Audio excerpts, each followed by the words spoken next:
Oke, selamat siang, selamat jumpa kembali di kelas digital Kak Fajar ya untuk adik-adik. Ini merupakan pembahasan uji kompetensi ya soal uraian bab kedua ya membahas usaha dan pesawat sederhana ya. Seperti apa soal uraian yang ada di buku paketnya? Oke, kita langsung saja. Ini dia soal pertamanya. Perhatikan gambar berikut ini. Termasuk pengungkit jenis keberapakah gambar tersebut dan mengapa demikian? Oke, kita lihat. Siapa yang ada di tengah-tengahnya? Yang ada di tengah-tengahnya adalah tumpunya, ya. Ingat kalau tumpu yang di tengah berarti adalah pengungkit jenis pertama ya. Jadi ini adalah pengungkit atau tuas, pengungkit golongan pertama, golongan satu. Mengapa demikian? Karena titik tumpu, ya, karena titik tumpu ada di mana? Ada di antara ya, titik beban dan titik kuasa. Nih, lihat tumpunya di tengah-tengah. Kirinya ada gaya kuasa, di sebelah kanannya ada gaya beban ya. Jadi kalau yang di tengahnya, patokanlah yang tengah-tengahnya siapa. Kalau tengah-tengahnya titik tumpu berarti di golongan satu.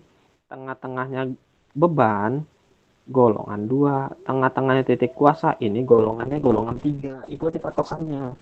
Ya, jadi nggak usah repot-repot. Ya. Oke, sebutkan 2 contoh benda yes yang ada di sekitar kamu yang menggunakan prinsip kerja pengungkit tersebut. Pengungkit golongan 1 contohnya bisa berupa gunting. Ya. Gunting dan apalagi? Ada yang ingat? Selain Jungkat-jungkit. gunting.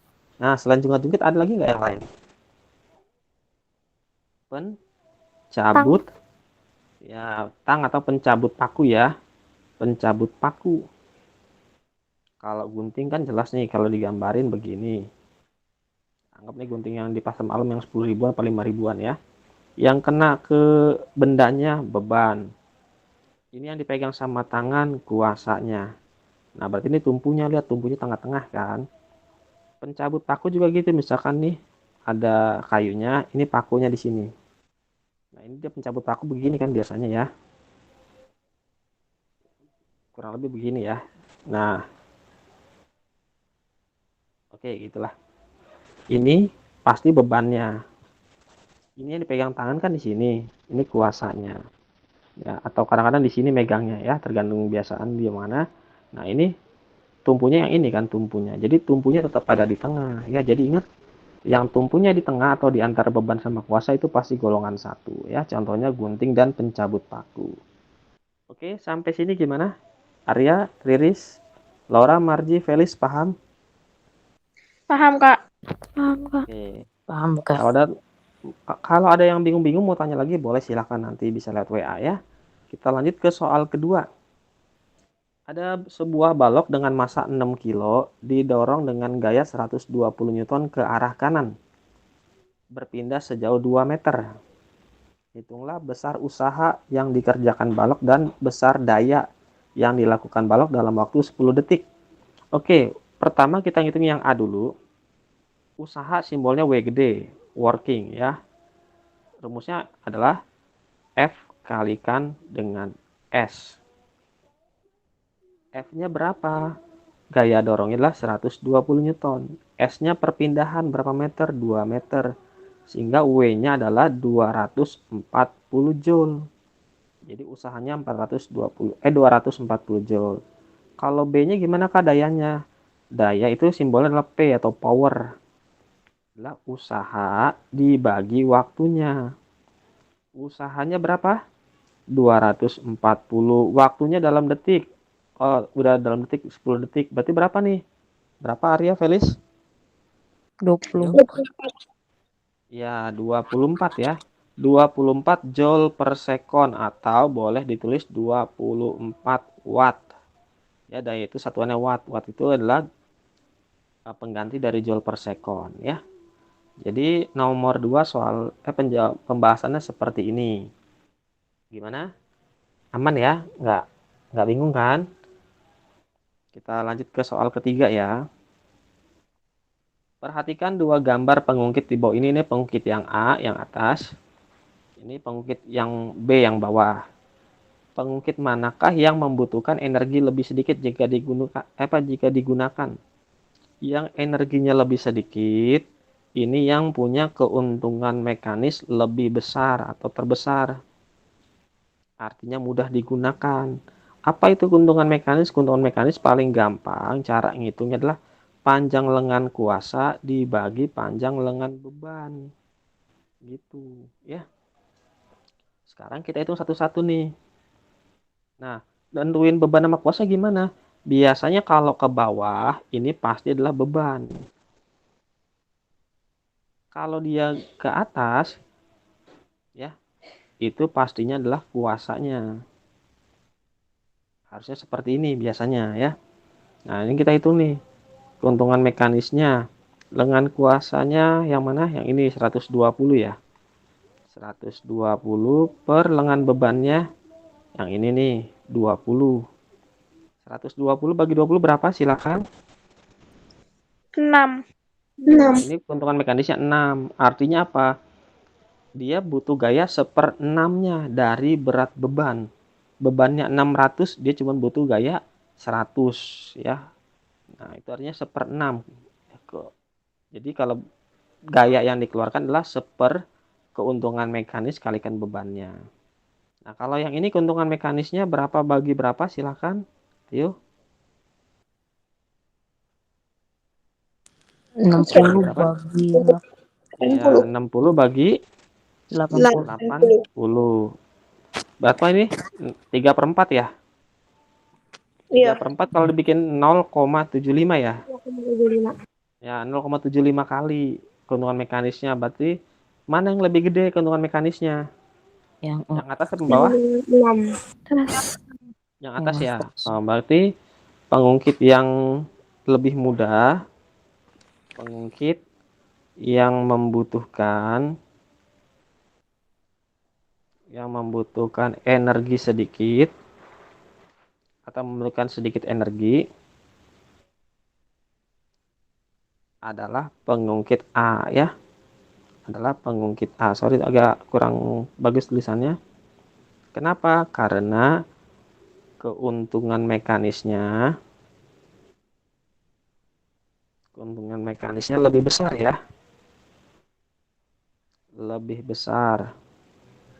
Lebih besar dari siapa? Dari pengungkit B. Ya, jadi pembahasannya seperti itu untuk soal nomor 3. Oke, sampai sini gimana? Arya, Felis, Riris, Marji, ada mau tanya dulu nggak? Aman? Enggak ada. Aman. Ya, kalau kayak gitu kita masuk ke soal keempat. Soal katrol. Berapakah besar beban yang dapat ditarik oleh katrol majemuk di atas?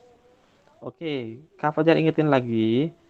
Yang namanya gaya itu adalah keuntungan mekanis kali bebannya. Ini jadi gaya. Gitu kan? Nah, ini kita hitung keuntungan mekanisnya dulu. Keuntungan mekanisnya berapa kalau katrol seperti ini? 4. Ya, benar 4. Kenapa 4? Lihat dari jumlah tali yang menopang katrol ya. Yang ini yang ditarik nggak dihitung ya. Nih, 1, 2, 3, 4. Jadi ada 4 tali yang menopang katrol. Jadinya keuntungan mekanisnya 4.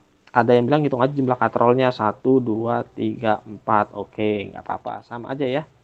Intinya keuntungan mekanisnya 4 dikalikan bebannya sama dengan gaya yang bisa mengangkutnya 8. Nah, berarti bebannya adalah 8 dibagi 1/4. Berapa itu 8 bagi 1/4? Silahkan. Pasti ada salah ngitung nih, ada yang nggak bisa ngitung di sini nih. Ayo, gimana berapa? 2. Laura? Nah, Laura 2. Yang lain gimana Arya? Riris? Marji? Aku ragu mau jawab 2 katanya. Pasti begitu mikirnya. Iya, jangan jawab 2. Kenapa? Karena kalau 8 dibagi pecahan ingat kalau dibagi pecahan berarti dikali tapi pecahannya dibalik. Gitu. Jadi bebannya berapa? 32. Nah, 32 Newton ya. Jadi ingat ya, kalau ada angka biasa dibagi pecahan, ubah dulu pecahannya dengan cara ngebalik, tapi tanda baginya diubah jadi tanda kali ya. Oke, nggak apa-apa. Ya mungkin kelupaan aja. Nanti kalau udah sering juga pasti ingat kok. Kita lanjut ke soal terakhirnya dari soal esai ini ya. Berapa keuntungan mekanis bidang miring tersebut? Keuntungan mekanis bidang miring adalah panjang bidang miringnya. Panjang bidang miring yang kita sebut S ya. Nih, S itu dari sini ke sini, ke atasnya berapa? Dibagi dengan tinggi bidang miring. Tinggi bidang miringnya. Tinggi bidang miringnya apa? Namanya H. Nih, H-nya tingginya berapa?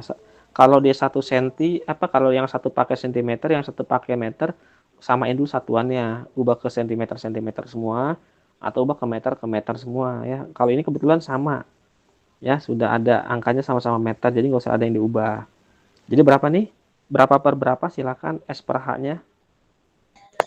15/3. 15/3. Ya, 15/3 jadinya berapa? 5. 5. Ya, jadi keuntungan mekanisnya adalah 5. Sehingga kalau dia butuh gaya dorong ke atas berapa? 1/5 dari bebannya. Kalau bebannya 100, berarti gayanya cuma 1/5 kali 100 alias 20. Kalau bebannya 200, berarti 1/5 kali 200 berarti 40. Kalau bebannya 1000, nah berarti 1/5 kali 1000 ya 200 Newton ya gaya dorongnya. Karena keuntungan mekanisnya adalah 5-nya. Oke, sampai sini gimana? Sudah jelas pembahasan soal uraian kompetensi 2? Nanti bisa ditulis pembahasannya di buku masing-masing ya. Kalau nanti ada tugas seperti ini jadi sudah bisa jawab dari sekolahnya. Oke.